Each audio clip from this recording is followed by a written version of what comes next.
भोपाल में नीट परीक्षा में फर्जीवाड़े को लेकर प्रदर्शन किया जाएगा। बड़ी जानकारी हम आपको दे रहे हैं। लगातार नीट के रिजल्ट को लेकर छात्रों में नाराजगी और इसी को लेकर भोपाल में प्रदर्शन होगा। आज दोपहर से ये प्रदर्शन शुरू होगा। दोपहर 2 बजे से शुरू किया जाएगा प्रदर्शन, शाम 5 बजे तक एमपी नगर में प्रदर्शन करेंगे। नीट शिक्षक संघ के नेतृत्व में प्रदर्शन होगा। नीट परीक्षा को फिर से कराने की मांग की जाएगी। तो देखिए, नीट परीक्षा फर्जीवाड़े को लेकर लगातार छात्रों में नाराजगी है और इसी को लेकर आज भोपाल में ठीक 1 घंटे बाद एक प्रदर्शन शुरू होगा। 2 बजे से प्रदर्शन शुरू होगा, 5 बजे तक प्रदर्शन चलेगा। हम आपको बता दें, नीट शिक्षक संघ के नेतृत्व में प्रदर्शन किया जा रहा है, जहां पर यह मांग की जाएगी कि नीट परीक्षा दोबारा कराई जाए। ज्यादा जानकारी के साथ मध्य प्रदेश के ब्यूरो चीफ श्याम सिंह तोमर मेरे साथ लाइव जुड़ चुके हैं। श्याम, लगातार नीट मामला थमने का नाम नहीं ले रहा, छात्र नाराज हैं और अब फिर एक बार भोपाल में प्रदर्शन देखने को मिलेगा। छात्र बार बार बस एक ही मांग कर रहे हैं कि परीक्षा फिर से कराई जाए। देखिए, वाकई में नीट में जो भी गफलत हुई है उस वजह से जो है कहीं ना कहीं करियर बच्चों के भविष्य का सवाल है, इसलिए लगातार यहाँ हल्ला बोल चल रहा है, प्रदर्शन चल रहा है और मांग ये की जा रही है कि आप फिर से परीक्षा करवाइए ताकि दूध का दूध और पानी का पानी हो सके। जो वास्तव में जो है एलिजिबल हो पाएंगे वो आगे बढ़ेंगे और जिन्होंने फर्जीवाड़ा करके ग्रेस मार्क्स के आधार पर आगे बढ़े होंगे वो जो है पीछे रह जाएंगे। तो इसीलिए अलग अलग धड़े, अलग अलग समूह लगातार दबाव बना रहे हैं, हल्ला बोल कर रहे हैं, प्रदर्शन कर रहे हैं, सड़कों पर आ रहे हैं कि फिर से नीट करवाई जाए। तो ये मांग लगातार देख रहे हैं हम कि छात्र कर भी रहे हैं और जैसे कि आप भी शाम बता रहे हैं कि छात्रों के भविष्य का सवाल है। सुप्रीम कोर्ट का भी इस पर एक फैसला आया। सुप्रीम कोर्ट ने कहा कि काउंसलिंग नहीं रोकी जाएगी, जांच कराई जाएगी। 8 तारीख तक रिपोर्ट भी मांगी गई है, लेकिन हम देख रहे हैं कि किस तरीके से लोग उग्र हो रहे हैं। 8 तारीख का भी इंतजार छात्र करते हुए नहीं दिखाई दे रहे हैं, जो कि एक संदेश देने की कोशिश है कि आगे सरकार को इनकी बात माननी पड़ सकती है। श्याम, देखिए, जो स्टूडेंट हैं या पेरेंट है या जो टीचर हैं उनको ये लग रहा है कि कहीं ना कहीं ऐसा ना हो ये बाकी सरकारी मामलों की तरह लंबा खिंच जाए और जब तक जो है कोर्ट में प्रकरण विचाराधीन रहे और साल निकलते जाएं, क्योंकि बच्चों के पास तो वही लिमिटेड टाइम होता है और उसी में उनको अपना करियर बनाना है, उसी में जो है मेडिकल में एडमिशन लेना है और जो है बड़े सपने देखते हैं, डॉक्टर बनना है उनको। तो ये इस वजह से लगातार दबाव बना रहे हैं। सरकार इसमें बीच का रास्ता निकालेगी। सभी पक्षों से बात करने के बाद में कहीं ना कहीं कोर्ट में उस बात को रखा जाएगा, सुप्रीम कोर्ट तक उस बात को पहुंचाया जाएगा। ठीक है, तमाम जानकारी के लिए बहुत बहुत शुक्रिया श्याम आपका। तो देखिए, खबरों में बढ़ेंगे आगे, बात कर लेते हैं। मध्य प्रदेश के मुख्यमंत्री डॉक्टर मोहन यादव आज छिंदवाड़ा के दौरे पर रहेंगे। सीएम डॉक्टर मोहन यादव छिंदवाड़ा में शहीद जवान कबीर दास उइके के घर जाकर श्रद्धांजलि दे सकते हैं और साथ ही सीएम छिंदवाड़ा के बिछुआ घाट कामटा में जल गंगा संवर्धन अभियान कार्यक्रम में शिरकत करेंगे। हम आपको बता दें कि सीएम दोपहर 2:40 पर पोला ग्राउंड में स्थानीय कार्यक्रमों में शामिल होंगे। मुख्यमंत्री लोकसभा चुनाव में मिली शानदार जीत के लिए लोगों का आभार भी जताते हुए नजर आएंगे। तो आज मुख्यमंत्री डॉक्टर मोहन यादव का छिंदवाड़ा दौरा है और सबसे पहले वो शहीद परिवार से मुलाकात करने जाएंगे और उसके बाद लोगों का आभार भी व्यक्त करेंगे, क्योंकि छिंदवाड़ा की जीत के लिए लोगों का अभिवादन करते हुए भी नजर आएंगे। तैयारियां बहुत ही भव्य हैं, बहुत ही ऐतिहासिक आज पल है। छिंदवाड़ा में आजादी के बाद छिंदवाड़ा वासियों ने भारतीय जनता पार्टी के प्रत्याशी को बुला करके और विशेषकर छिंदवाड़ा में जन्मे व्यक्ति पहली बार छिंदवाड़ा की आवाज संसद में पहुंचाएंगे, ये गौरवान्वित करने वाला पल है। विवेक बंटी साहू छिंदवाड़ा के माटीपुत्र संसद में पहुंचे हैं। आज माननीय मुख्यमंत्री जी के आगमन पर भव्य स्वागत की तैयारियां की गई हैं। पूरे नगर में 100 से अधिक स्वागत द्वार बनाए गए हैं, जिसमें विभिन्न समाजों के लोग, भारतीय जनता पार्टी के कार्यकर्ता, विभिन्न शासकीय संगठन, ये सभी माननीय मुख्यमंत्री जी का स्वागत करेंगे। तो देखिए, मध्य प्रदेश के सरकारी स्कूलों को बड़ी उपलब्धि हाथ लगी है। वर्ल्ड रैंकिंग में मध्य प्रदेश के 2 सीएम राइस स्कूलों को जगह मिल गई है। टॉप रैंकिंग में रतलाम और झाबुआ के सीएम राइस स्कूल शामिल हैं, जिसकी जानकारी सीएम डॉक्टर मोहन यादव ने सोशल मीडिया पर दिया। उन्होंने लिखा है कि मध्य प्रदेश सरकार के प्रयासों को अंतर्राष्ट्रीय स्तर पर भी सहारा दिया जा रहा है और सराहा जा रहा है और लोग इस योजना की तारीफ करते हुए नजर आ रहे हैं। स्कूल के सभी अधिकारी, कर्मचारी और स्टाफ को बधाई भी दी है।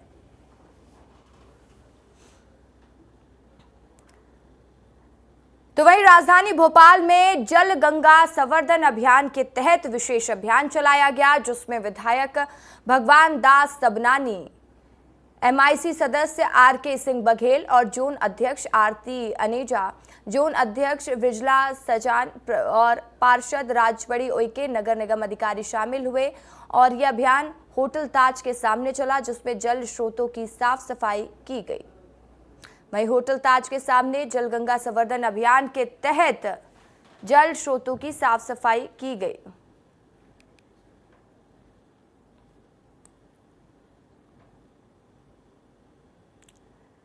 तो देखिए, हिंदू धर्म के दो संत राधा रानी के विवाह और उनके निवास स्थान को लेकर आपस में भिड़ गए। मध्य प्रदेश के कथावाचक पंडित प्रदीप मिश्रा की टिप्पणी के बाद वृंदावन में प्रवचन देने वाले प्रेमानंद महाराज को गुस्सा आ गया और दोनों संतों के बीच में इस वक्त बहुत ही बड़ा जुबानी कलेश हो रहा है। रोज नए नए अध्याय भी सामने आ रहे हैं और इस विवाद का केंद्र है राधा रानी, जिन्हें लेकर कहा जाता है जहां कृष्ण है वहां राधा रानी है और जहां राधा रानी है वहां कृष्ण है। आखिर क्या है पूरा विवाद, इस रिपोर्ट में देखिए। पंडित प्रदीप मिश्रा और प्रेमानंद जी महाराज देश के दो बड़े संत, जिनकी वाणी हर रोज लाखों लोग सुनते हैं, जिनसे धर्म के मार्ग पर चलना सीखते हैं। लेकिन ये दोनों खुद आज आमने सामने हैं। प्रभु का गुणगान गाने वाले आज क्रोध से तमतमा रहे हैं। प्रेमानंद महाराज ने तो पंडित प्रदीप मिश्रा को चुनौती दे डाली। तुझे नर्क से कोई नहीं बचा सकता। चार लोगों को रिझाकर भागवता चार्य बन करके तू प्रभु के प्रति बोले, एक बोला था द्वारिकाधीश के प्रति। अरे तुझे शर्म आनी चाहिए। जिसका जस गा करके जीता है, जिसका जस खाकर खाता है, जिसके जस गा करके तेरे को नमस्कार प्रणाम मिलता है, उसकी मर्यादा को तू नहीं जानता।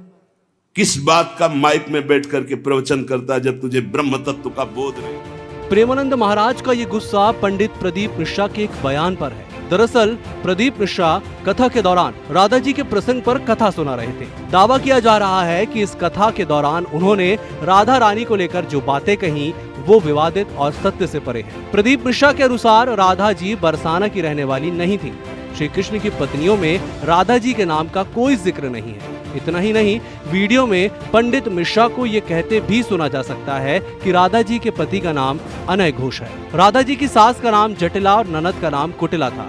राधा जी बरसाना नहीं बल्कि रावल गांव की रहने वाली थी। जब ये कथा वृंदावन के संत प्रेमानंद जी महाराज तक पहुंची तो वे इसे सुनकर क्रोधित हो गए। 16,118 में राधा का नाम नहीं है और राधा के पति में कृष्ण का नाम नहीं है। राधा जी के पति का नाम क्या है? क्या नाम है राधा जी के पति का? अनय घोष। क्या नाम है राधा के पति का? अनय घोष। राधा जी की सास का नाम था जटिला, ननन का नाम था कुटिला। राधा जी का विवाह हुआ था ग्राम छाता। कहाँ की रहने वाली थी राधा? जम के बोलो। बरसाना। पक्के में बरसाने की राधा नहीं थी, राधा जी थी रावल गांव की। बरसाने में तो राधा जी के पिताजी की कचेरी थी, जिसमें राधा वर्ष में एक बार कचेरी पर जाती। इसके बाद प्रेमानंद महाराज ने कहा कि उन्होंने 4 श्लोक क्या पढ़ लिए, प्रवक्ता बन गए। प्रेमानंद महाराज ने कहा कि अभी पंडित प्रदीप मिश्रा राधा जी को जानते नहीं हैं। अगर जानते तो बात आंसुओं से करते। राधा जी के बारे में ऐसी टिप्पणी बर्दाश्त नहीं की जाएगी। इस तरह की वादी टिप्पणी करने वाले लोगों को नर्क में जाने से कोई भी नहीं बचा सकता। श्री जी के विषय में बोलने के लिए बहुत होश से बोलना। जहां श्री कृष्ण महावर रचते हैं वो हमारी श्री जी हैं। अभी तुम किस राधा की बात करता है? अभी जाना कहां राधा को? राधा को जान जाएगा तो आंसुओं से वार्ता होती है, बाणी से मुंह खो जाती। कौन रस बाढ़े जहां बोली बोई भार रही। प्रेमानंद महाराज के इस गुस्से का जवाब देते हुए पंडित प्रदीप मिश्रा ने कहा कि मां राधा रानी के लिए जो कुछ कहा था वो धार्मिक पुस्तक के आधार पर कहा था, लेकिन सोशल मीडिया पर इसे तोड़ मरोड़ कर पेश किया जा रहा है। 51 परिक्रमा मेरी राधा रानी बरसाने की करी है। मेरे चरणों का दास बन जा, यहाँ बैठकर मेरे दरवाजे की चाकरी करना, झाड़ू लगाना तो झाड़ू लगाने के लिए तैयार हूँ। व्यासपीठ छोड़कर मेरी राधा रानी के चरणों में बैठ जाऊंगा। और माफी की बात करते हो, इस राधा रानी के चरणों में तो मेरी पूरी जिंदगी, मेरा खानदान और मेरा कुटुंब पड़ा है। श्री राधा रानी पर की गई टिप्पणी पर अब देश के लोगों में गुस्सा है। राधा रानी पर बयान देकर पंडित प्रदीप मिश्रा अब मुश्किलों पर पड़ गए हैं। एक तरफ लोग कार्रवाई की बात कर रहे हैं तो संत समाज ने भी उनके खिलाफ मोर्चा खोल दिया है। ब्यूरो रिपोर्ट, विस्तार न्यूज। तो आपने देखा कि किस तरीके से राधा रानी को लेकर विवाद छिड़ा हुआ है। खंडवा के ओंकारेश्वर में कथावाचक पंडित प्रदीप मिश्रा ने राधा रानी को लेकर एक बयान दिया और उसके बाद विवाद खड़ा हो गया। वहीं इस बीच पंडित प्रदीप मिश्रा से विस्तार न्यूज ने खास बातचीत की है और कहा है कि 14 बरस पहले कमलापुर महाराष्ट्र की कथा का वीडियो मुझे बदनाम करने के लिए अब तोड़ मरोड़ कर वायरल हो रहा है, ये कहना है प्रदीप मिश्रा का। उन्होंने कहा, तथ्यों पर कही बात पर अब भी अड़ा हुआ हूं, प्रमाण देने के लिए भी तैयार हूं। वहीं उन्होंने इस बीच अपने बयान पर सफाई देते हुए कहा कि कृष्णा और राधा को अलग बताने का भाव ही नहीं था। आज हमारे साथ अंतर्राष्ट्रीय कथावाचक प्रदीप मिश्रा जी है और इनको लेकर सोशल मीडिया पर काफी चर्चाओं का विषय बना हुआ है। इनसे हम चर्चा करेंगे। विस्तार न्यूज में आपका बहुत बहुत धन्यवाद। श्री शिवाय नमस्तुभ्यम। विस्तार न्यूज के सभी श्रोता भाई बहनों को हर हर महादेव। देखिए, राधा रानी के प्रसंग पर जो है सोशल मीडिया पर गलत अफवाहें फैलाई जा रही है, गलत विचारों को रखा जा रहा है। हमारे 14 वर्ष पुराने वीडियो को छाटकर काटकर उसको जनमानस में दिया गया। तो पहले तो जो लोग विचार करें कि शब्द कौन सा ऐसा अभद्र कह दिया, कौन सी हमने गलत टिप्पणी कर दी, जो शास्त्रोक्त चीज है वो जनमानस तक पहुंचाने का प्रयास किया गया। दूसरा प्रसंग यह है कि कोई विधर्मी कुछ लोग ऐसे हैं जो भोले भाले ब्रजवासियों को, सहज लोगों को भड़काकर गलत करना चाहते हैं। परम पूज्य प्रेमानंद जी महाराज जी ने अपनी बात रखी। वो तो रसिक संत हैं और ब्रज की एक अच्छी विभूति है। उन्होंने जो कहा उनकी बातों को हम स्वीकार करें और हम तो ये कहें कि अगर गुरुदेव बुलाते प्रेमानंद जी महाराज जी तो ये पंडित प्रदीप मिश्रा उनके चरणों में दौड़ कर जाते हैं और उनको सभी चीजें प्रमाणिक तो बताते कि यहाँ से हमने चीज को बोला गया है। किसी को भी मेरे वाणी से, मेरे शब्दों से चोट लगी हो तो मैं क्षमा चाहता हूँ। राधा रानी तो मेरे हृदय में बसती हैं, मेरे मन में निवास है। जिस प्रकार जिन्होंने काट पीट के वीडियो बनाए उनके खिलाफ कुछ मामला अपने द्वारा कुछ मामला दर्ज किया। देखिए, किसी का एक अंदाजा तो है नहीं कौन ने इस वीडियो को बनाया। आजकल सोशल मीडिया का जमाना है, व्यक्ति का चेहरा बदल दिया जाता है, वाणी बदल दी जाती है। तो ये तो सब दुनिया है, सोशल मीडिया का जमाना है और ये सब चीजें चलती रहती है। हम झूठ बोले हैं या गलत करे हैं तो अवश्य दंड दें, कोई मना नहीं है। मूलतः किसी के हृदय को ठेस पहुंची हो तो क्षमा चाहते। तो ये थे हमारे साथ प्रदीप मिश्रा जी। उन्होंने अपनी बातों को कहा है और विस्तार न्यूज तक ये बात फैलाने की बात कही है। इस समय संदीप सोनी, ओंकारेश्वर से। तो देखिए, कश्मीर की डल झील की तरह भोपाल में बड़े तालाब में आज से शिकारा चलेगा और महापौर मालती राय समेत अन्य जनप्रतिनिधि इसकी शुरुआत भी करेंगे। बता दें कि नगर निगम के रजिस्टर्ड मछुआरों में से एक शिकारा तैयार किया है और ये प्रयोग सफल रहा तो अगले 1 महीने में 1-2 शिकारे और पानी में उतारे जाएंगे।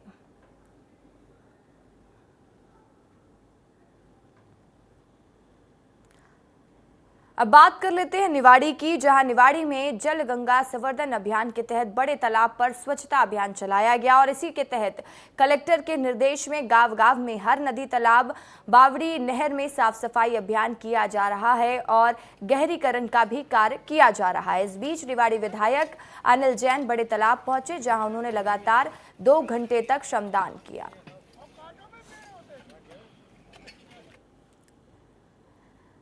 तो देखिए, कालों के काल महाकाल राजाधिराज के रूप में जब नगर भ्रमण पर प्रजा का हालचाल जानने निकलते हैं तब पुलिस बैंड भजनों की धुन बजाकर बाबा महाकाल की सेवा करते थे, जो कुछ सालों से गायब हो गई थी, जिसकी फिर से शुरुआत की जा रही है। शुरुआत करने के लिए पुलिस बैंड तैयार किया गया, जो बाबा महाकाल की पालकी के आगे धुन बजाकर सेवा करते नजर आएंगे। इस बीच शिप्रा नदी पर आए हुए श्रद्धालुओं के समक्ष देशभक्ति धुन और भजनों की धुन पर प्रस्तुति देकर श्रद्धालुओं का मन मोह लिया और इस दौरान एसपी भी पहुंचे, जहां उन्होंने पुलिस बैंड जवानों का हौसला अफजाई कर उन्हें बहुत बहुत शुभकामनाएं दी।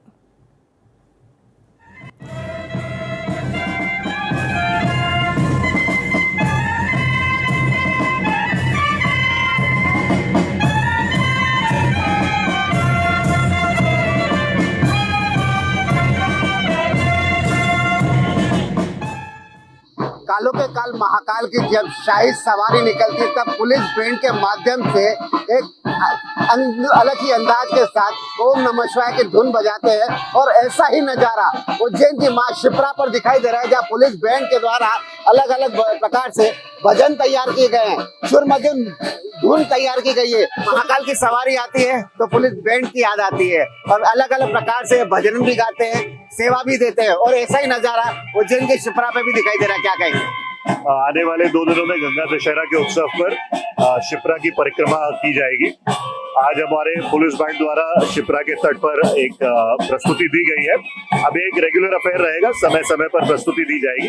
बाबा महाकाल की जब सवारी निकलती है तो बाबा महाकाल को धुन बजाकर प्रसन्न करते हैं, उनका आशीर्वाद लेते हैं और आज तो माँ शिप्रा के आंचल पे। हाँ, बाबा महाकाल की आज शिप्रा के तट पर हमने बैंड का परफॉर्मेंस दिया।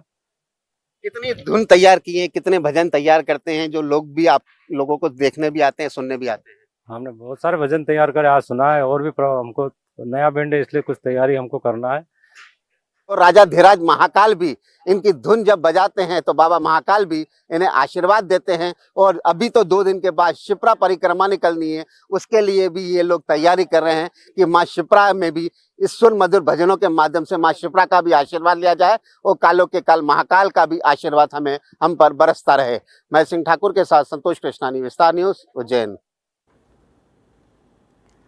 ग्वालियर महापौर शोभा शखरवार बैठक में नाराज हो गई। क्यों नाराज हो गई हैं ये भी आपको बता देते हैं। दरअसल बैठक में निगम आयुक्त नहीं पहुंचे थे। महापौर शोभा 1 घंटे से बैठक में आयुक्त का इंतजार कर रही थी। बता दें कि 2 साल के कार्यकाल में एक भी बैठक में आयुक्त नहीं पहुंचे हैं और जिसको लेकर नाराजगी देखने को मिली। लोक मंत्रणा में भी आप एक ही बार नहीं रहे, लेकिन आप हमारा पुराना रिपोर्ट देखिए ना, किशोर कान्या जी हर बैठक में उपस्थित रहते जिस दिन हुआ।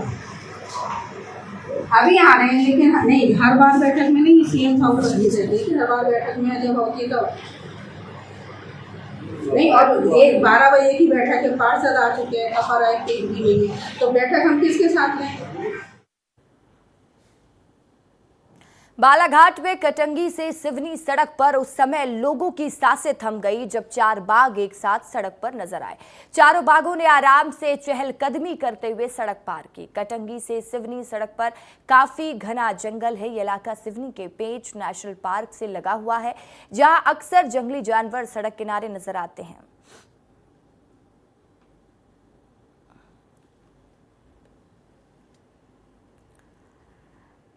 तो देखिए, उज्जैन में पुलिस ने सटोरियों के खिलाफ बड़ी कार्रवाई की है। पुलिस ने 2 जगहों पर छापेमार कार्रवाई की और बड़ी मात्रा पे नकदी बरामद की है।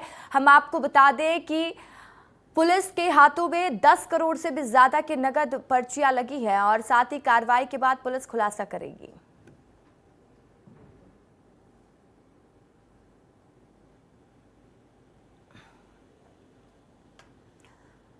और चलिए अब बात करेंगे मुरैना की, जहां रेत माफिया का आतंक खत्म होने का नाम नहीं ले रहा है, लेकिन वन विभाग का अमला भी लगातार कार्रवाई कर रहा है। अमले ने रेत से भरी ट्रॉली को जब्त किया है। ये रेत चंबल नदी की थी, जहां रेत का अवैध खनन लगातार जारी और रेत माफिया के उत्पात से लोगों में दहशत का भी माहौल बना हुआ है। तो उज्जैन से बड़ी खबर सामने आ रही है। उज्जैन में करोड़ों का गेमिंग सट्टा पकड़ाया है। देखिए, कई घंटों तक चली नोटों की गिनती। बिल्डर के पास से करीब 15 करोड़ रुपए नगद बरामद हुए हैं। सोच लीजिए कि कितनी बड़ी रकम है। ये पुलिस ने 9 लोगों को हिरासत में ले लिया है। Ujjain IG Santosh Kumar Singh, DIG Navneet वसीन, police अधीक्षक प्रदीप शर्मा कर रहे हैं मीडिया ब्रीफिंग। हम आपको बता दें, उज्जैन पुलिस ने बड़ी कार्रवाई करते हुए नीलगंगा थाना क्षेत्र से 19 ड्रग्स और खराकुवा थाना क्षेत्र के बैक बार से करोड़ों की गेमिंग सट्टा पकड़ा है।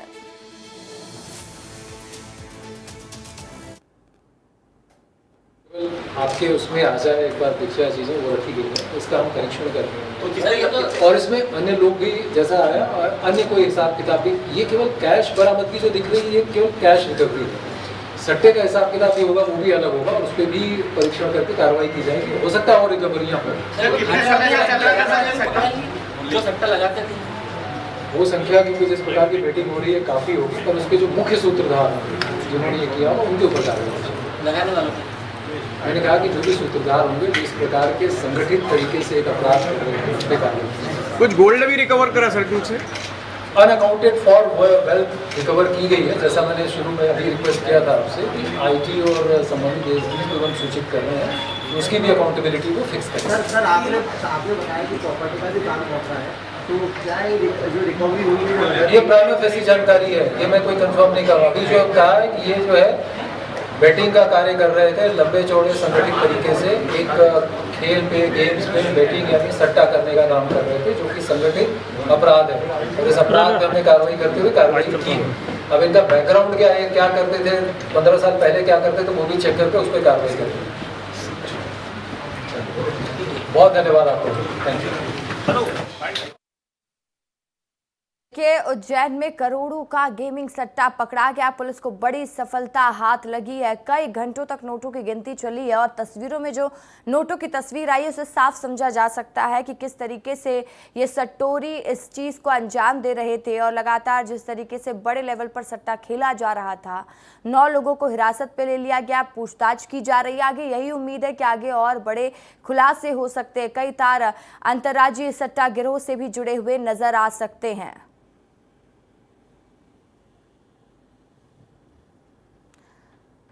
अब बात कर लेते हैं मॉनसून एक्टिविटी की। मध्य प्रदेश में प्री मॉनसून एक्टिविटी तेज हो गई है। इस वजह से भोपाल, इंदौर, रायसेन, सागर, छिंदवाड़ा, राजगढ़, सीहोर समेत कई जिलों में मौसम में बदलाव देखने को मिलेगा और साथ ही जहां हवा के साथ नमी आने का सिलसिला भी जारी है, वहीं इंदौर और उज्जैन संभाग के जिलों में कहीं कहीं बारिश भी हो सकती है। मौसम में नमी होने के कारण बादल भी बने हुए हैं। मध्य प्रदेश में लगातार मौसम बदल रहा है। कभी तेज धूप के कारण लोगों को गर्मी देखने को मिल रही है, तो कभी अचानक बादल और फिर हवाएं भी चलती हुई नजर आ रही हैं। लेकिन इस सब के बीच सबको इंतजार है कि आखिरकार मध्य प्रदेश में जो मानसून है वो कब आएगा। हल्की फुल्की बारिश कई जिलों में देखी गई है। ज़्यादा बातचीत करने के लिए हमारे साथ मौसम वैज्ञानिक प्रकाश धावले जी हैं। सर, मानसून का सबको अब इंतजार है। तेज गर्मी सह ली, उमस भरी भी गर्मी पड़ रही है, कई जगह पर तापमान ज़्यादा है, लेकिन मानसून कब?